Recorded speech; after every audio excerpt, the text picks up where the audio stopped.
Sorry I can't post the camera on the tripod. I left the top piece at home on another mount, and I got here and I thought, darn, I can't mount the camera on the tripod, so I'm having to use my iPhone here to take video. Oh yeah, the ammo I'm using today is the Federal target grade. That's what I use for a Steel Challenge. I've got probably 3,000 rounds of this stuff, and I always bought it at a good price because I would be burning through at least a box and a half when I was at the Steel Challenge shooting both rifle and pistol. I've got some CCI mini mags here that I first used in the CP33 to get it broken in. Later I'll try some of this Federal and see whether it cycles. All right, here I am out behind my house at my range. You might hear some gunfire in the background because there's lots of people out here shooting. But today I'm out here to test fire my KelTec CP33. I also brought out my 22 single action 6, my Smith & Wesson Victory, and a Ruger 1022 with iron sights. So without further ado, I'm going to get going and get set up. I took some pictures of the guns and my target setup out there. As I said, there's my target set up down there. I got 2 steel targets that I painted on a frame, and that's what I'll be shooting at, probably about 20 yards from the car. And here's my equipment, the CP33, my Ruger single 6, the Smith & Wesson Victory, and the rifle still in the bag. Now while I'm shooting, I can't flip the camera around from front to back, so I'll be stopping to flip the camera around so you can watch what's going on. I loaded up the CP33 with the Federal ammo, that's the lead, and we'll see how well that cycles. Okay, so here I have the KelTec CP33. I got a magazine in, the breech is open. Oh, check that out. That doesn't look good, does it? I'll need to fix that before I start shooting. That looks even worse. First failure to feed after I pushed that down. Maybe I need to take that out and redo it. That didn't look too good to me. So for this test, I'll shoot one-handed, and just so you can see how this works.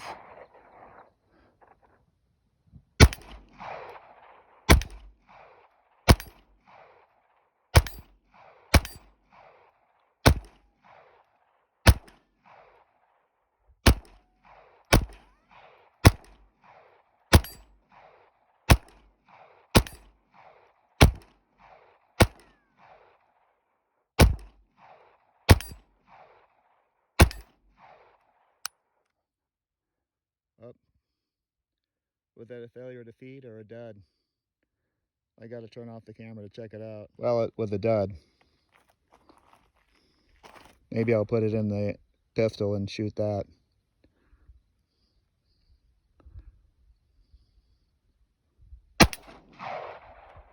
Huh. Last round. All right, let's load up another magazine. The one thing that's difficult to get used to is it has the European style heel magazine release. But if you were shooting Steel Challenge, you wouldn't be reloading.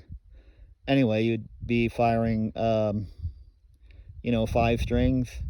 And so you'd load up one magazine, put it in, and go for it. And if you had 5 or 6 magazines, you could probably do a whole match without having to reload at all. The magazines, I mean.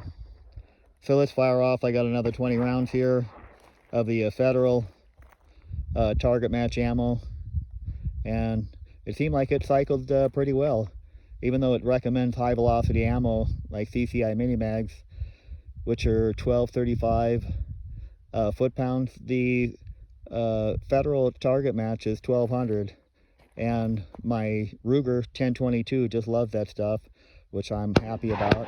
The Smith & Wesson Victory eats it up, and actually so does my Mark III 2245, since I've highly modified it, it also shoots the federal target match. That way I don't have to spend the premium amount of money for CCI mini-mags. So let's go for it, another 20 rounds here. And I'm aiming a little bit high to make sure I hit the plate. Another dud. Sure enough.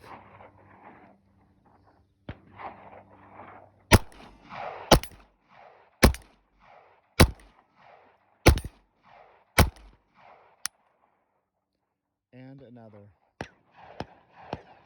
Well, I guess I'll be shooting these in the 22 revolver. The duds, that is.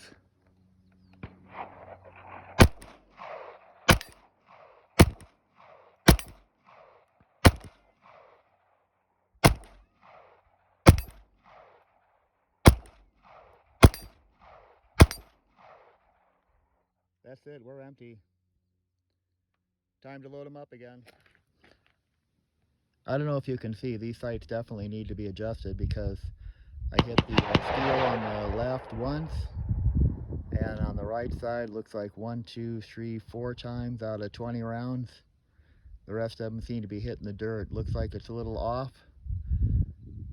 to the right and maybe a little high, but I need to probably go to the range and adjust it, which is what I'm going to do with the other pistol, my GSG with the red dot. So let's go take a look at the results. So here's the steel target with the second 20 rounds. I hit it about 50% of the time, so I've got 1, 2, 3, 4, 5, 6, 7, 8 hits on the plate on the left, and 1, 2, 3, 4, 5, 6, 7, 8, 9 hits on the plate on the right. So what I figured out is that I have to aim high and slightly to the right to hit the plate. So it's probably sighted in for about 50 yards, and but I'll check that out at the range because I really want to see how well this works and see if it's steel challenge worthy. Now I've got my targets repainted, so let's get out the Smith & Wesson Victory and see how that behaves. Okay, so now I'm going to do some shooting with the my Smith & Wesson 22 Victory. Originally it came with the green fiber on the front and the rear. As you can see, I took out the green and replaced it with a red so that there would be a nice contrast as you're looking down the sights. Hard to line it up here in this bright sunlight, but you get the idea. Okay, let's see how I did with the Victory and iron sights. I'm not too good with the... I haven't done a lot of practicing with iron sights, mostly with a red dot, but not too bad. These are, I believe they're 8-inch plates, and you know, I just might try steel challenge with iron sights and the Victory. You know, I got to start somewhere and see how good I can get with the big 18 by 24 inch plates. I get those no problem. 12-inch plates, probably. These are a little smaller, but it's good practice. Now let's paint them up. Alright, so now we're going to do the single action. This is the first time I'm firing this. I bought this from Cabela's a couple weeks ago. Got it for $3.29. Actually, I paid $3.50 because I had to pay $25 to have it shipped from Colorado. It's the convertible, and by the serial number, it was made in 1976. So it is the new model single action 6. As you can see, it's got the transfer bar and not the hammer. No firing pin on the hammer. So here we go. I haven't touched the sights or anything with it, and let's see how we do.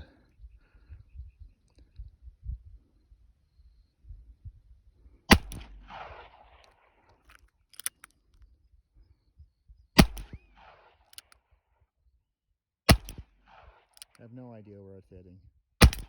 Oh, got the plate there.